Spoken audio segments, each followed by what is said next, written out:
Dombivli chemical company से जहां भीषण धमाके के बाद लगी आग के मामले में केमिकल कंपनी अमुदान के मालिकों के खिलाफ गैर इरादतन हत्या का केस दर्ज कर लिया गया है।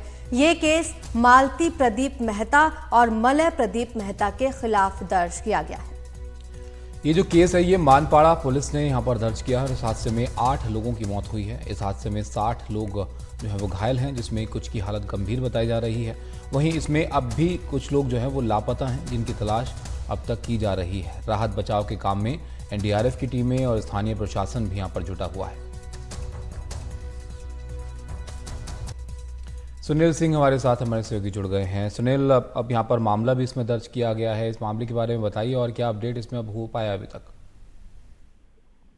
देखिए, डोंबिवली एमआईडीसी फेज 2 में कल जो केमिकल फैक्ट्री में धमाका हुआ था और फिर आग लग गई थी, उसमें अभी कुछ देर पहले ही जो एनडीआरएफ है उसने अभी अंधेरा छटने के बाद सुबह से बचाव कार्य शुरू किया।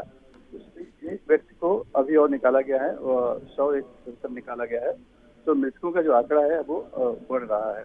और कल ही हमने देखा जब मौके पे मैं था कि कुछ परिजन थे जो अपनों की तलाश कर रहे थे।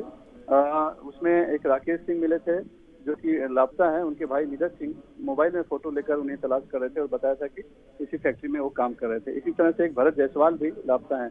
तो और भी कई ऐसे लोग हैं जो अभी भी लापता है, मिसिंग है। तो ये एक आशंका है कि कुछ और लोग भी दबे हो सकते हैं।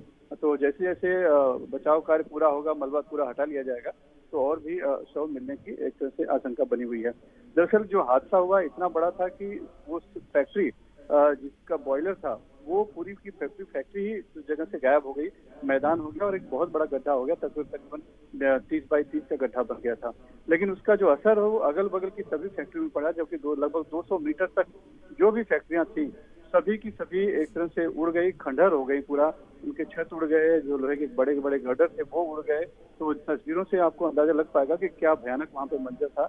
तो कितने लोग वहाँ पे जख्मी होंगे और जो मलबे में दबे होंगे उनकी क्या स्थिति हुई होगी।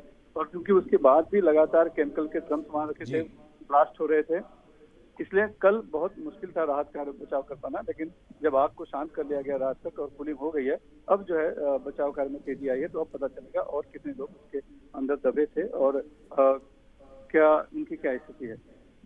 शुक्रिया आपका सुनील इस तमाम जानकारी के लिए। तो अभी भी रेस्क्यू ऑपरेशन जारी है, लोगों की तलाश की जा रही है।